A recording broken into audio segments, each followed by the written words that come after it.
أعوذ بالله من الشيطان الرجيم. بسم الله الرحمن الرحيم. السلام عليكم ورحمة الله وبركاته.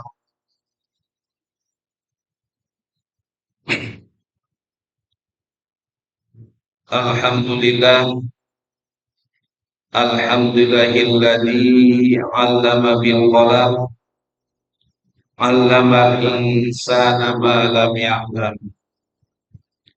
Asyhadu an la ilaha illallah wahdahu la syarika lah wa asyhadu anna Muhammadan abduhu wa rasuluh. Allahumma sholli wa sallim wa barik ala sayyidina Muhammadin al-hadi ila rahman wa ala alihi wa sahbihi wa man tabi'ahum bi ihsan. Subhanaka la ilma lana illa ma 'allamtana innaka antal alimul hakim. Rabbi shrah sadri wa yassir li amri wahlul 'uqdatam min lisani yafqahu qawli. Rabbi zidni ilman warzuqni fahman. Ya muqallibal qulubi tsabbit qalbi ala dinika. Amma ba'd. Yang saya hormati Ketua DKM Masjid Al-Mustafirin, Bapak Musnadi beserta pengurus dan jajaran yang lainnya. Yang saya hormati para alim, para kiai, para asatidz, wabil khusus Al-Ustaz Haji Abdul Manap, Al-Ustaz Soeharto, Bapak Mangun Jaya, Al-Ustaz Abdul Somad, Al-Ustaz Rojana, dan para asatidz yang lainnya yang tidak saya sebutkan satu persatu, namun tidak mengurangi rasa hormat dan takdim saya. Para tokoh masyarakat, baik Bapak RT maupun Bapak RW, Bapak Kadus, dan juga Bapak Amil. Amil ini kemana teka-teka ya? Ya. Dan tak lupa pula jamaah Masjid Al-Mustafirin yang insya Allah kita semua dimuliakan oleh Allah Subhanahu wa Ta'ala. Alhamdulillah, puji dan rasa syukur kita kehadiran Allah Subhanahu wa Ta'ala, karena dengan berbagai limpahan rahmat dan karunia-Nya, alhamdulillah kita masih diberikan kenikmatan iman dan Islam, sehingga kita masih bisa istiqomah dalam menjalankan ketaatan kepadanya, yakni kita telah melaksanakan sholat subuh berjamaah. Insya Allah sholat subuh ini apabila kita sering lakukan secara berjamaah, maka kita selalu disaksikan oleh para malaikat. Sebagaimana hadis yang diriwayatkan oleh Imam Bukhari dari Abu Hurairah radhiyallahu anhu bahwa Rasulullah sallallahu alaihi wasallam bersabda, "Wa tajtami'u malaikatul lail wa malaikat nahar fi sholatil," dan para malaikat itu akan berkumpul, baik malaikat lail malam dan malaikat siang, fi sholatil fajri, di dalam sholat subuh. Alhamdulillah ya, berarti disaksikan para malaikat. Apalagi setelah kita melaksanakan sholat subuh berjamaah, tsumma qa'ada Allah Ta'ala, kemudian kita melakukan zikir kepada Allah Subhanahu wa Ta'ala hatta tatlu'a syamsu, hingga terbitnya matahari. Tsumma sholat ataini, Kemudian kita melakukan sholat sunat sholat sunat isra. Karena ajrin hajatin, maka dia akan memperoleh ganjaran ajrin hajatin seperti ganjaran haji wa umroh dan pahala umroh. Alhamdulillahnya kamu ngaji mah kemarin di umroh lah. Jadi lu selalu mendapat pahala aja. Lah mungkin melaksanakan sholat isra. Karena tadi kita ngomong di muka terusin bahas gitu. Nah, jadi berarti sholat isra berarti kan mendapatkan pahala seperti pahala haji dan umroh tamatan sempurna sampai 3 kali Rasulullah mengucapkan itu. Insya Allah, dan mudah-mudahan baik kita dengan sering sholat isra, orang bisa pergi haji dan juga melaksanakan ibadah umroh ke Baitul. Amin amin ya rabbal alamin. Sholawat serta salam, marilah kita sama-sama limpahkan ke kalimat Rasulullah Muhammad sallallahu alaihi wasallam. Allahumma sholli ala Muhammad wa ala ali Muhammad. Hadirin jamaah kajian subuh yang berbahagia, dalam kesempatan ini kita mengaji kitab Riyadhus Shalihin tentang judul yang sama di bab 47 terkait dengan bab alamati hubbillahi ta'ala lil abdi wal haqi ala qalbi biha. Jadi tanda-tanda hamba yang dicintai oleh Allah dan anjuran berakhlak yang baik. Nah, kemarin kita membahas surat Ali Imran, surat ketiga ayat 31. Insya Allah pada pagi hari ini kita membahas surat Al-Maidah, surat kelima ayat 54. A'udzu billahi minasyaitonir rajim. Bismillahirrahmanirrahim. Ya ayyuhalladzina amanu may yartadda minkum an dinihi fasawfa ya'tillahu biqaumin yuhibbuhum wa yuhibbunahu adillatin 'alal mu'minina 'izzatin 'alal kafirin yujahiduna fi sabilillahi wa la yakhafuna lawmata laim. Dzalika fadlullahi yu'tihi man yasha' wallahu wasi'un 'alim. Ya ayyuhalladzina amanu, hai orang-orang yang beriman, may yartadda minkum an dini, barang siapa yang keluar dini dari agama Allah, fasaufa ya'tillahu biqaumin, maka Allah akan mendatangkan suatu kaum yuhibbu wa yuhibbuna, di mana dia mencintai mereka dan mereka mencintainya. Adillatin 'alal mu'minin, mereka bersikap lemah lembut terhadap orang-orang mukmin. A'izzatin 'alal kafirin, tetapi mereka keras terhadap orang-orang kafir. Yujahiduna fi sabilillah, yang berjihad di jalan Allah, wa la yakhafuna lawmata laim, dan yang tidak takut kepada celaan orang yang suka mencela.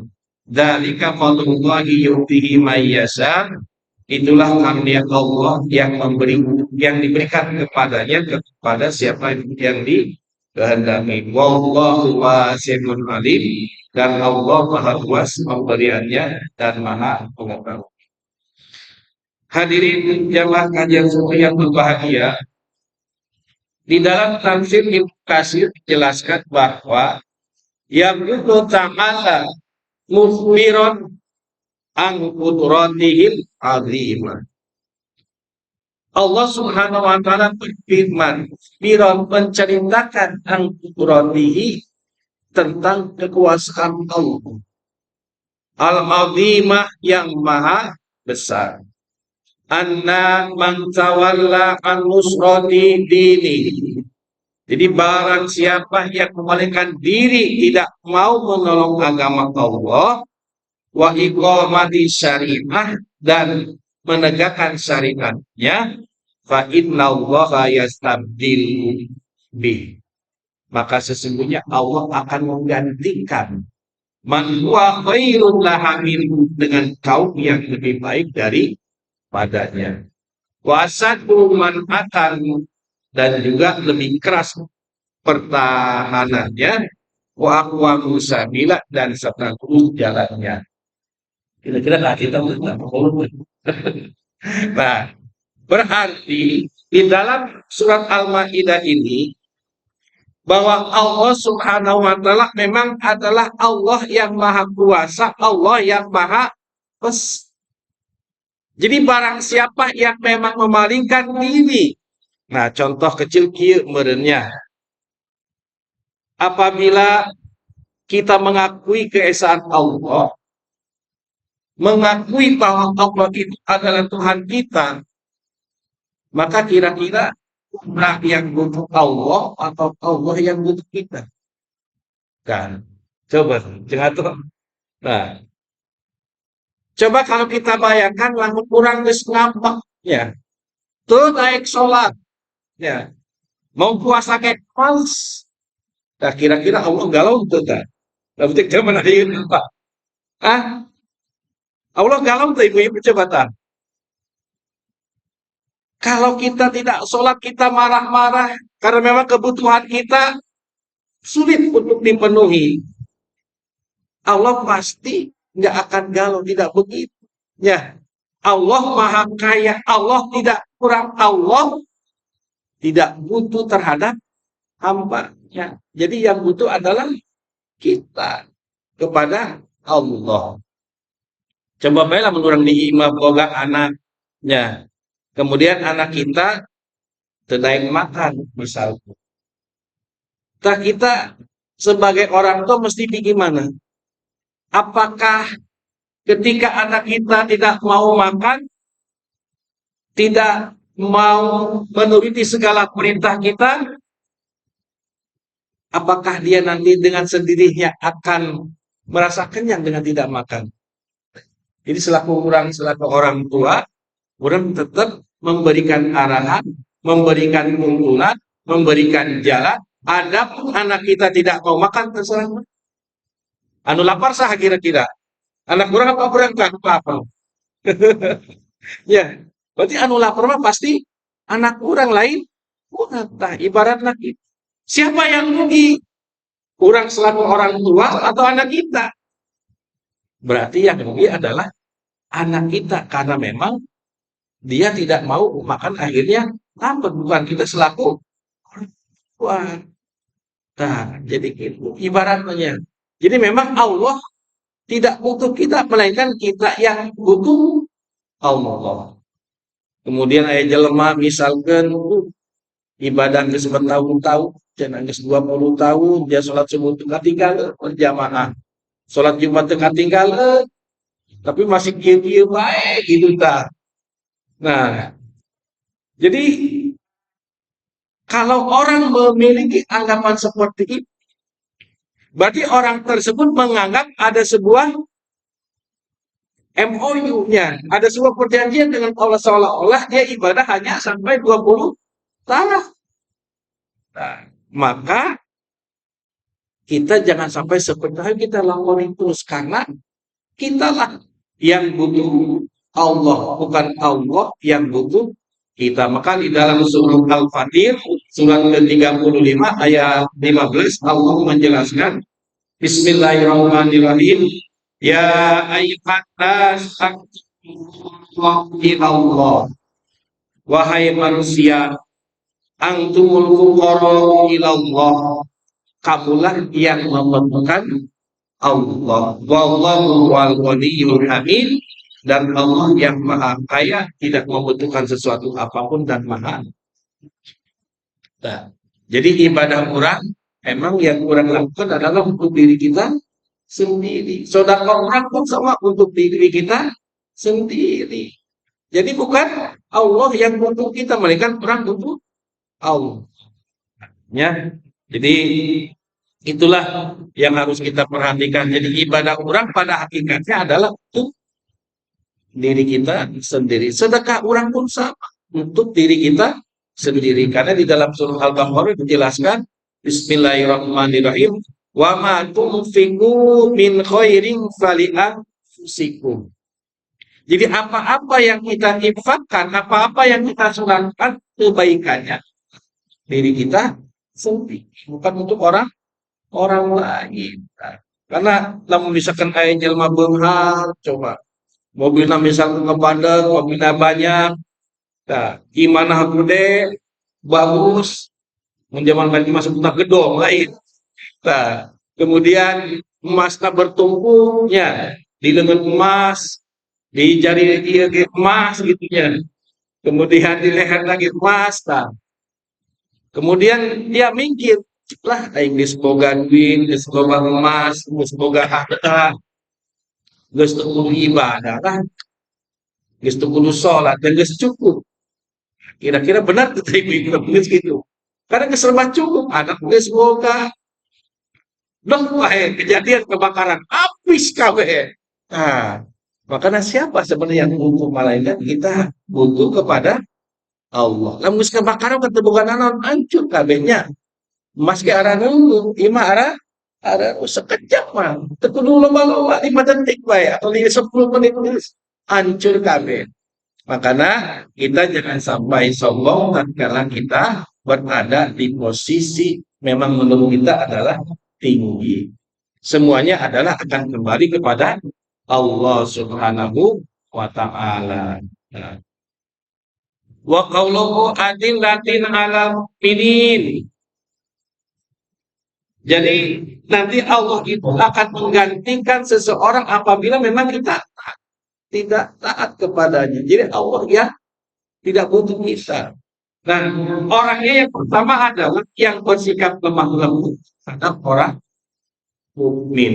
A'izzatin 'alal kafirin, dan juga bersikap keras terhadap orang-orang kafir. Hadhihi sifatul mukminin, cek Ibnu Katsir, al-umman. Nah, inilah sifat orang-orang mukmin yang begitu sempurna. Ayyakuna ahaduhum mutawadhi'an li akhi. Mereka selalu bersikap rendah diri terhadap saudaranya, wa walihi, dan juga kepada sahabatnya. Nah, inilah harus kita miliki dari sifat seorang mukmin.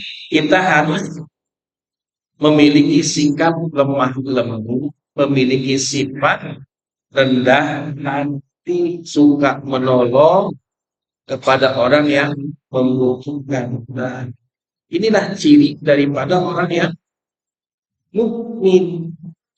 Jadi kalau orang merasa bahwa diri kita tidak selalu bersikap tawadhu, selalu selalu juga menolong orang lain, maka itulah sifat yang mukmin yang ada pada diri kita. Tapi lamun orangnya sering ngabohong, kemudian sering adiku, merasa mampu, merasa sombong, merasa benar, maka kita itu bukan ciri daripada orang mukmin. Kamu merasa benar, kalau orang yang merasa benar, berarti itu adalah orang yang enggak benar itu namanya. Jadi kalau kita merasa benar, berarti orang itu adalah orang yang tidak benar. Karena Imam Syafi'i berkata, pendapat saya memang benar, tapi ada kemungkinan untuk salah. Pendapat saya salah, ada kemungkinan untuk benar. Nah, inilah judulnya para ulama-ulama kita harus menjadi contoh, menjadi suri tauladan yang baik kepada kita. Ya, jadi pada dasarnya azilatin alal mukminin, kita harus bersikap lemah lembut, tidak menyakiti orang lain, tidak menyakiti tetangga kita, tidak menyakiti hati kita, kedua orang tua kita, ya, dan anak-anak kita tentunya, ya. Maka kita memang harus bersikap lemah lembut, ya. Meskipun anak kurang bandel, ibu-ibu dan anak orang kudu sabar, Ya, memang itulah anak itu adalah sebuah titipan. Kalau mereka masih bandel, yang penting orang mengarahkan pulang geus bandel diantar gitu ta. Ya, dibiarkan kan bisa salah jalan. Jadi lamun anak orang bandel, orang diarahkan, orang ngatur apa Gusti Allah. Mudah-mudahan anak orang menjadi anak yang soleh. Ulang geus bandel ini budak bandel amat ya. Dasar kalengkap apa boyan. Wah, jadi itu mah jumpaan. Nah, jadi lebih baik hindari kata-kata seperti itu. Ya, langsung aja astagfirullahaladzim lah gitu ya. Jadi orang pas salah salah ke aing ulun mah ngalakak mana cenah aing bandel ngalah ka bapak. Biasanya gitu lah juga ibu banyak. Nah, ya, jadi memang kita kepada siapapun kita harus bersifat lemah lembut, bersikap rendah diri. Kemudian muta'azzizat ala khosmihi wa maduwi. Nah, tetapi bersikap tegas, bersifat keras terhadap lawan dan musuhnya. Nah, itu kan Rasulullah SAW seperti itu kepada orang mukmin, beliau selalu kasih sayang, selalu mengarahkan, selalu membimbing. Tetapi kepada orang kafir yang memerangi agama Islam, Rasulullah sangat tegas dan bahkan dia akan memerangi orang-orang yang memang selalu menghancuri atau berkeinginan untuk menghancurkan Islam.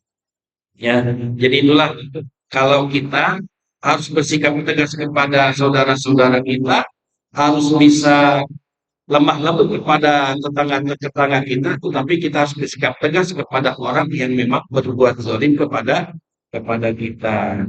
Inilah contoh daripada pribadi Rasulullah Shallallahu Alaihi Wasallam yang harus kita tiru. Hadirin jamaah kajian subuh yang berbahagia. Kemudian yujahid fi sabilillah. Kemudian orang yang berjihad di jalan Allah. Wala yukhafuna laumata laim. Mereka tidak takut kepada celaan orang yang suka mencela. Nah, ayat tegasna cek Ibnu Katsir la yaruddu amahu fi. Mereka tidak pernah mundur setapak pun dalam prinsipnya min taatillah yang taat kepada Allah. Jadi ayat ini memerintahkan kita selain untuk melakukan jihad di jalan Allah, kita juga harus bersikap memiliki sebuah prinsip yaitu istiqomah. Ya, jadi harus istiqomah tenang. Lain bukan isi 2, 3, sahibah. Lain katanya. Istiqomah itu aja, continue, terus-terusan. Kita melakukan kegiatan ibadah kepada Allah.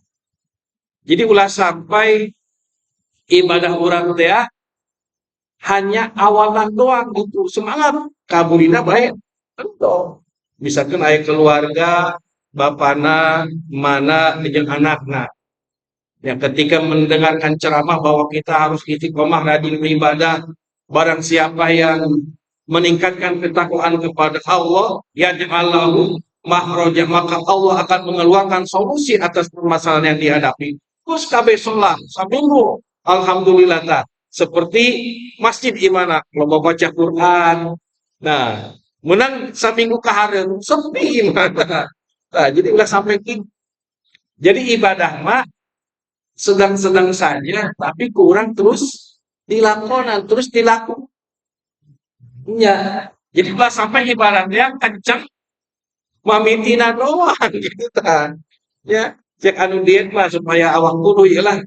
Orang kudu makan sayur-sayuran, kudu makan buah-buahan. Nah, menang bae poe ini poe Sabtu, aya nu hajatan, aya jengkol, ya, kemudian aya pindang, aya lauk cuek. Waduh, aya bakso. Apa sih tadi nanti dia anu tukang teu dilaksana.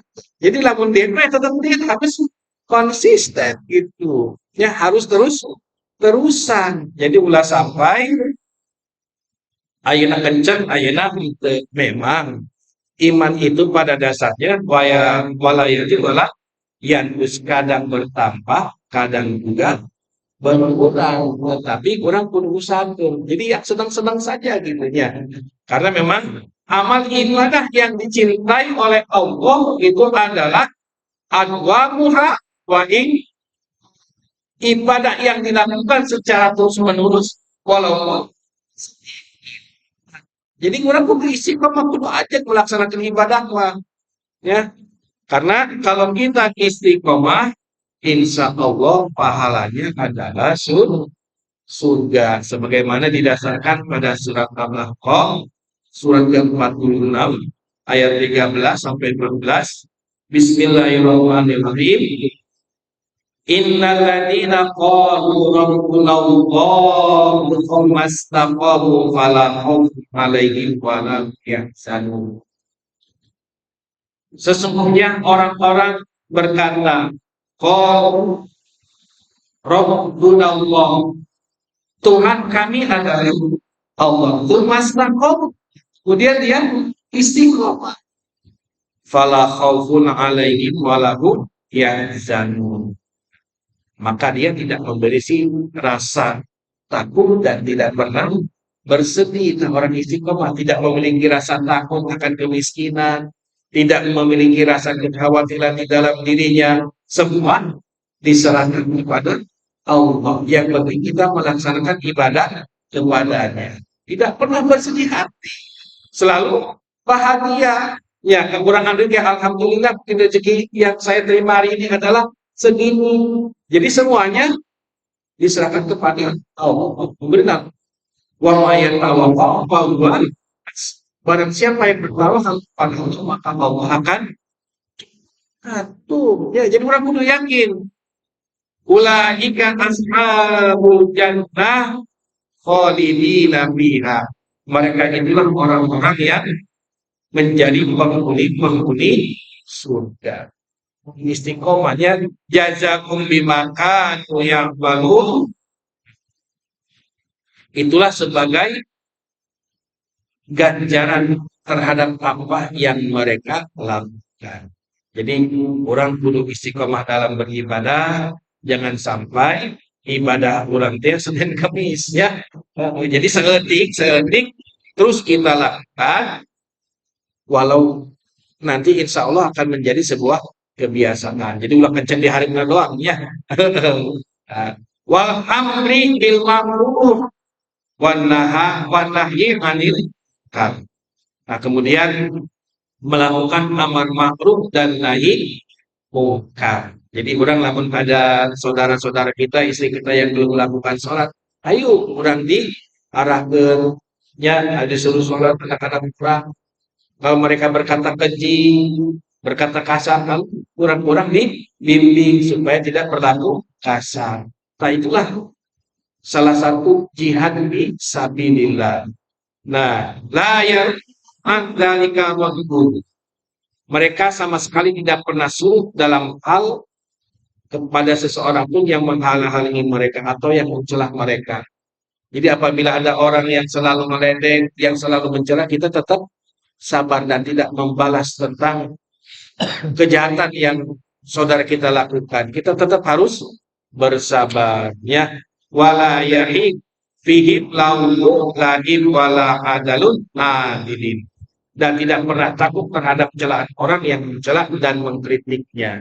Jadi apapun yang ada di dalam kehidupan kita, yang mengkritik, yang mencela, yang membenci, biarkan saja kita serahkan semua kepada Allah. Yang penting kita selalu istiqomah dalam melaksanakan ibadah kepada Allah Subhanahu wa Ta'ala. Nah, ya, jadi itulah pentingnya kita memiliki sifat lemah lembut dan keras terhadap orang-orang kafir. Kita jangan sampai menyakiti hati saudara-saudara kita, menyakiti hati tetangga-tetangga kita, sehingga kehidupan di dalam keluarga dan masyarakat kita menjadi masyarakat yang tentram, masyarakat yang adem, yang baldatun thayyibatun wa rabbun ghafur. Insya Allah. Insya Allah kita lanjutkan pembahasan hadis di pertemuan yang akan datang. Kebenaran datangnya dari Allah Subhanahu wa Ta'ala, kesalahan dari saya pribadi. Wallahu muwaffiq ila aqwamit thoriq. Assalamualaikum warahmatullahi wabarakatuh.